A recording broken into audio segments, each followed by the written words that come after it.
बाद तोहरे संग मरे के बाद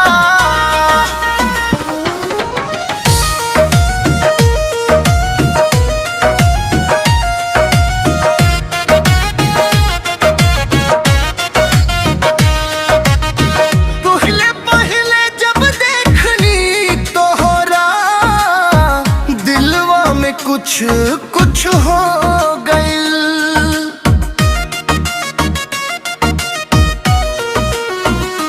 तोहर मीठ मुस्कान देख के मनवा तोहर पे खो गइल। तोहर बतिया लागे मिठिया,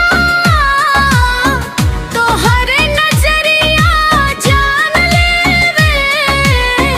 तू रहो पास का दुनिया सुंदर, दूर जाई बता दिल रोवे। तोहरे संग जिए के बाद तोहरे संग मरे के बाद तोहरे बिना ये सजना ना अब मन लागे हो। दिलवा में बसल बाड़ तू, सांसों में रहला तू।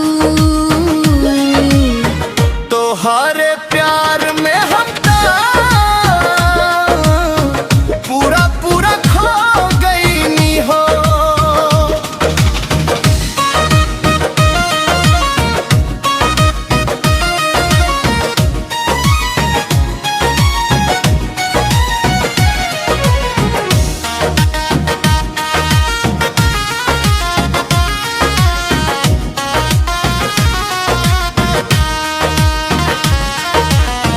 चांद सितारा गवाह बनी हमनी के प्यार के। जन्म जन्म तक साथ निभाइब कसम बा तोहरे प्यार के। तू हंसता बाहर आ जाला, तू रूठता दिल घबराए। तोहरे नाम के धुन में सजना, ये दिल हर दम गीत सुनाए।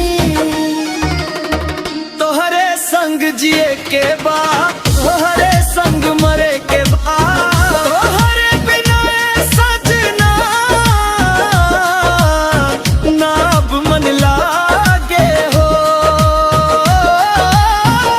दिलवा में बसल बाड़ तू, सांसों में रहला तू।